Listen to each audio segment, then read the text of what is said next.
In our traditional family, my brother is a king and I am his footstool, expected to wait on him hand and foot. But during a high-stakes family dinner, I decide to serve a special dish. A collection of receipts and photos proving he's been stealing from the family business for years. The steam from the kettle hissed against the quiet of the early morning, a sharp, demanding sound that mirrored the constant pressure in my chest.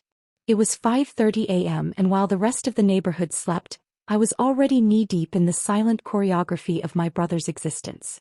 I stood over the stove, my eyes heavy, meticulously flipping the paratha to the exact shade of golden brown Marcus preferred. If there was even a single dark spot of char, he would push the plate away with a sigh of practiced disappointment, and my mother would look at me as if I had personally insulted the family honor. I moved from the kitchen to the laundry room, the scent of expensive starch filling the air. Marcus's shirts had to be pressed with a precision that bordered on the surgical. I ran the iron over the heavy cotton, my movements robotic and practiced. Every crease I flattened felt like another layer of my own identity being pressed out of existence. I wasn't just his sister. I was the invisible machinery that kept his life running smoothly. I carried the suit upstairs, hanging it on his door with the quietness of a ghost. Through the wood, I could hear his heavy rhythmic snoring, the sound of a man who had never spent a single night wondering if he was enough, because the world told him he was everything just by being born. By the time the sun began to bleed through the curtains, the house was alive with the sound of his breakfast. I sat at the edge of the table, nursing a lukewarm cup of tea, watching my mother fuss over him. She adjusted his tie, her fingers moving with a tenderness she rarely afforded me. Marcus didn't even look up from his phone as he shoveled the food into his mouth. He didn't thank me for the meal or the suit. To him these things simply appeared by divine right. He was the king and I was the footstool he stepped on to reach his throne. The transition from the house to the family office offered no relief. If anything, the atmosphere grew heavier. Our office was a space of dark wood and the smell of old paper, a place where our family's textile legacy was supposed to be protected. We gathered in the conference room for the Monday morning briefing. My father sat at the head of the table, his face etched with a pride that only appeared when he looked at his son. Marcus sat to his right, slumped slightly in his chair. Even from 3 feet away I could smell the stale, sharp scent of expensive scotch clinging to his skin. His eyes were bloodshot, and he kept rubbing his temples as if the very sound of my father's voice was a burden. "I've decided," my father announced, his voice booming with unearned confidence, "that Marcus will lead the new expansion project for the Northern Mills. It's a massive undertaking, but he's ready for the responsibility." I felt a cold shiver of disbelief. I had spent the last 6 months drafting the feasibility reports for that exact project. I knew the logistics, the supply chain issues, and the tax implications better than anyone in the room. I had stayed late every night, my desk lamp the only light in the building, while Marcus was out at clubs or networking at high-stakes poker games. "Father," I said, my voice steady despite the thumping of my heart, "the Northern Project requires a very specific understanding of the new export tariffs. I've already prepared the digital filing system and—" Now, my father interrupted, not even turning his head to look at me. "Marcus needs to get his feet wet with the big decisions. You can help him with the paperwork later, honey. You're so good with the little details." Marcus offered a smug, sluggish grin. He reached out and took the folder containing the project keys and the authorization stamps. His hand shook slightly, a tremor from the previous night's indulgences, but my father didn't notice. Or perhaps he simply chose not to see the flaws in his masterpiece. I looked down at my notebook, my knuckles white as I gripped my pen. The injustice was a physical weight, a thick sludge in my veins. After the meeting, the office settled into its usual hum. I was filing invoices in the back room when Mr. Henderson, our accountant who had been with the company since before I was born, shuffled in. He was a man of few words and nervous habits, but today he looked particularly gray. He peered over his spectacles, glancing toward the door to ensure we were alone.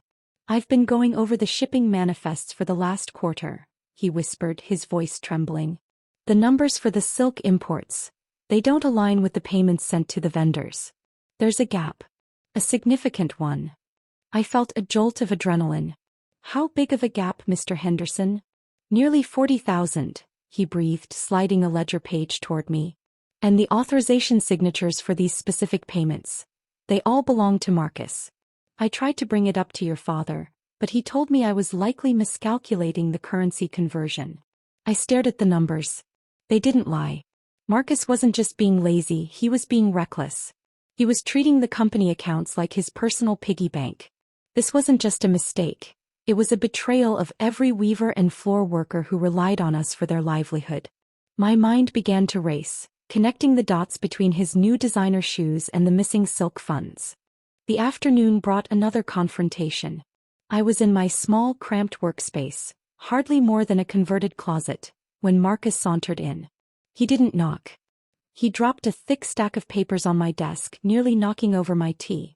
"I need the quarterly projections finished by 5, he snapped, leaning against the doorframe. "And make sure the charts look impressive. Father wants to show them to the board tomorrow." "This is your job, Marcus," I said, looking up at him. "You were given the expansion project. You should be doing your own projections." He laughed, a dry, mocking sound. "Don't get ahead of yourself. You're the help, remember? You handle these little clerical hobbies of yours and I'll handle the real business. Just do what you're told for once without the attitude." In our traditional family, my brother is a king and I am his footstool, expected to wait on him hand and foot. But during a high-stakes family dinner, I decide to serve a special dish. A collection of receipts and photos proving he's been stealing from the family business for years. As he turned to leave, a small slip of paper fluttered out of his blazer pocket, landing softly on the carpet. He didn't notice. I waited until his footsteps faded down the hall before I reached down and picked it up. It was a receipt from a boutique in the city, a purchase for a limited edition Swiss watch. The total at the bottom was $15,000 paid in cash. My breath hitched. There was no way he could afford that on the salary father gave him. The king was stealing the crown jewels. That night the house was quiet again. My parents were asleep and Marcus was likely out celebrating his promotion. I stood at the kitchen sink, the water scalding hot as I scrubbed the heavy iron pots from the evening meal. The soap suds stung the small cuts on my fingers and I looked down at my hands. They were rough, red and weary, the hands of someone who worked, while Marcus's hands remained soft and pampered. I dried my hands and walked to the pantry, reaching behind the flour sacks to pull out a plain black ledger I had hidden there weeks ago. I sat at the small kitchen table, the only light coming from the bulb over the stove. I opened the book and carefully taped the watch receipt onto the first page. Beside it, I wrote the date and the amount Mr. Henderson had mentioned. The upcoming family anniversary dinner was only 2 weeks away. It was supposed to be a night of celebrating our strong family bonds. I looked at the black book and felt a strange, cold sense of peace wash over me.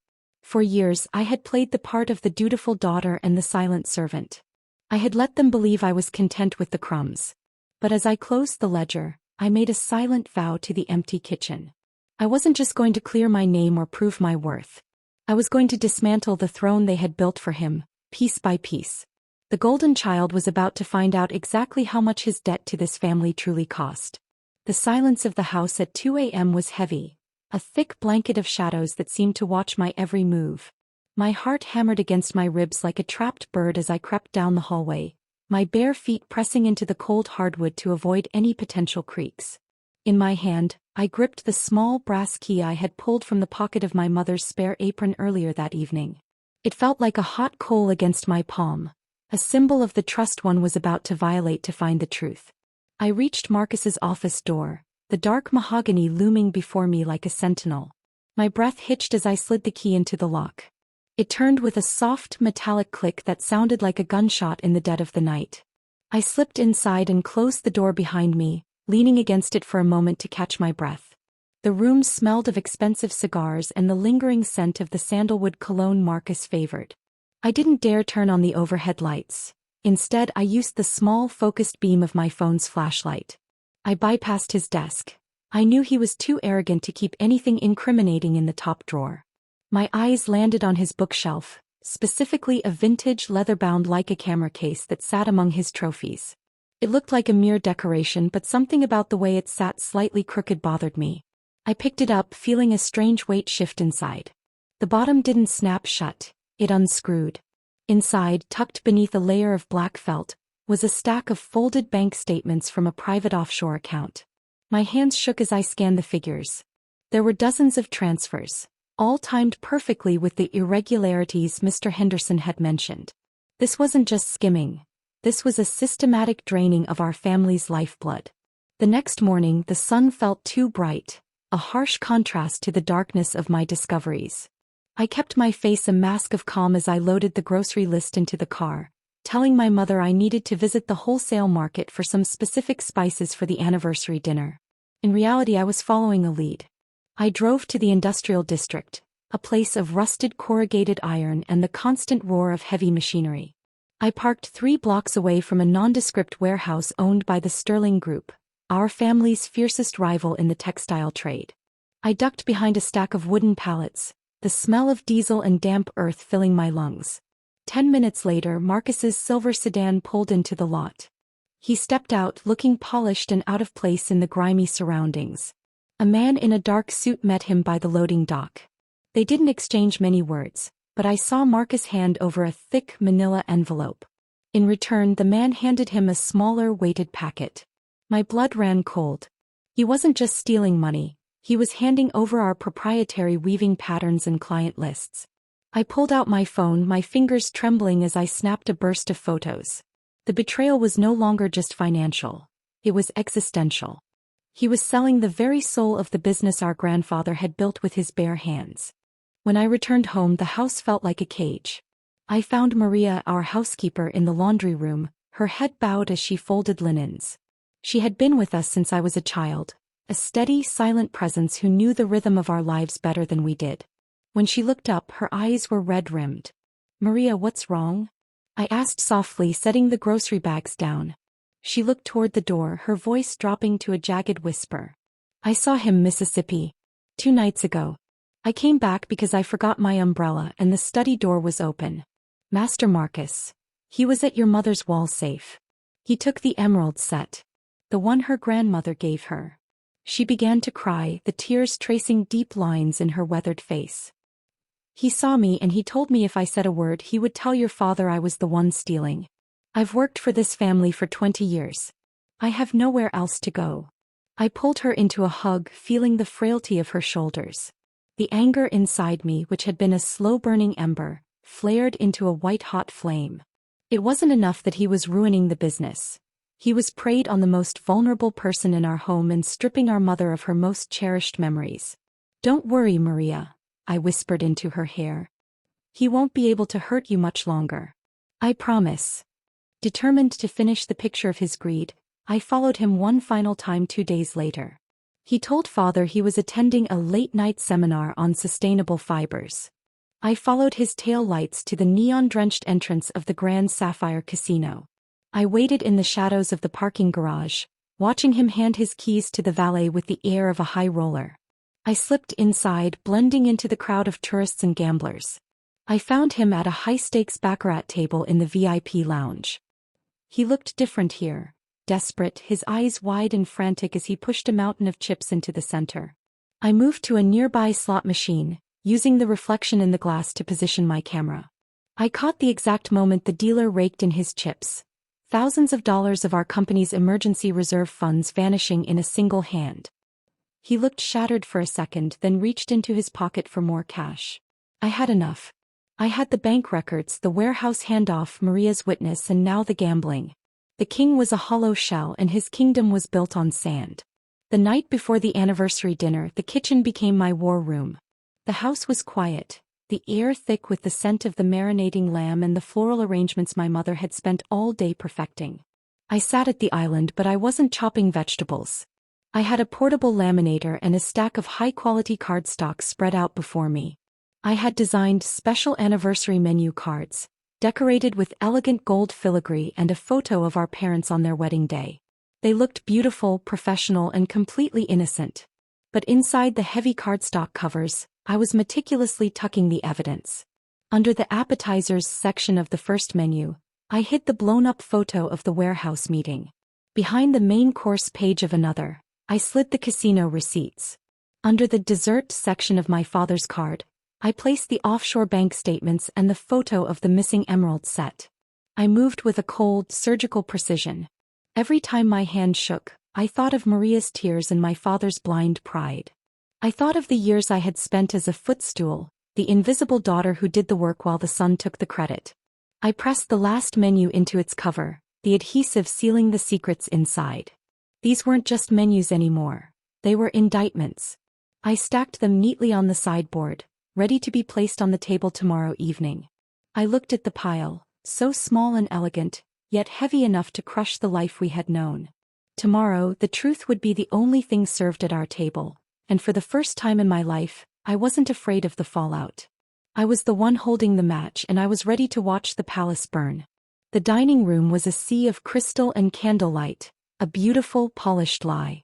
I had spent the afternoon ensuring every fork was aligned and every napkin was folded into a perfect, stiff peak. My mother had pinned a corsage of white lilies to her dress, her eyes shining with the kind of happiness that only comes from deep denial. As I carried in the first course, a rich, velvety tomato basil soup, my father's favorite, the clinking of silverware felt like the ticking of a countdown clock. Marcus sat to my father's right, looking smug in the very suit I had pressed for him. He was nursing a glass of vintage red, his voice booming as he detailed a massive contract he had supposedly signed with a European distributor earlier that afternoon. "It was a tough negotiation, Dad," Marcus said, leaning back with a self-satisfied grin.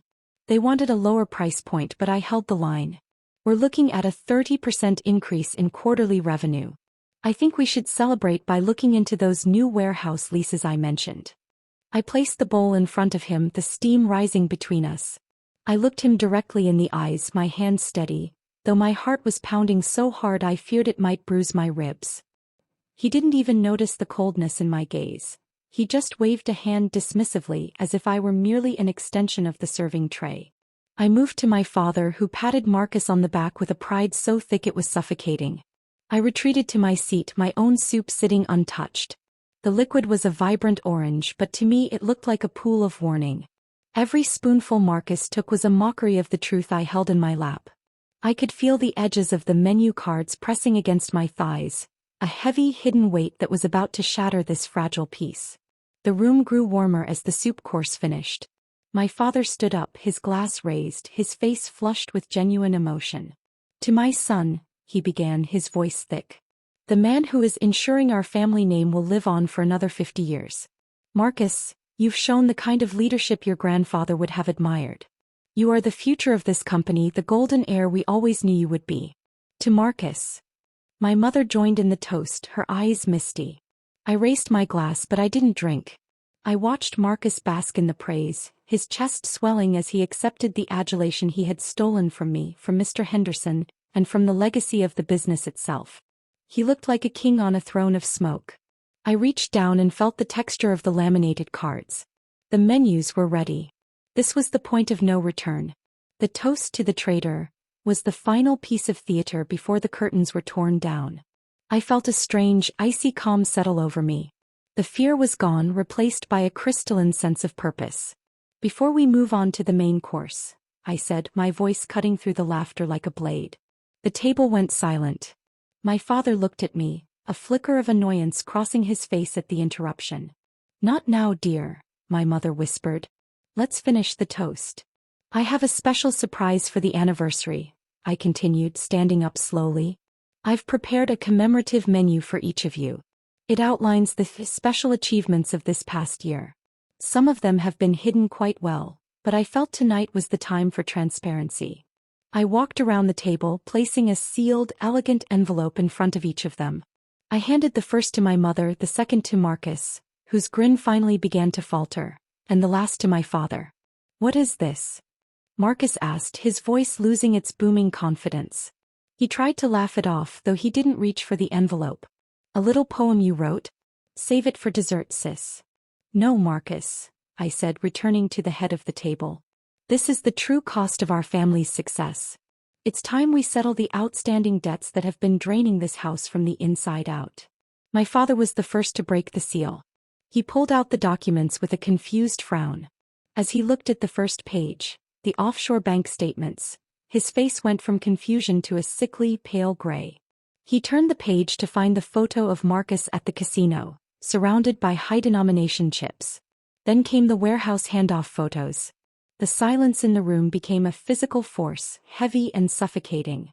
My mother gasped, her hand flying to her mouth as she saw the photo of her missing emerald necklace, the one she thought she had misplaced during the spring cleaning. Marcus. My father's voice was a ragged whisper. What is this? This says you've been transferring funds to a private account in the Caymans. $40,000 just last month. Marcus scrambled, his chair screeching against the floor.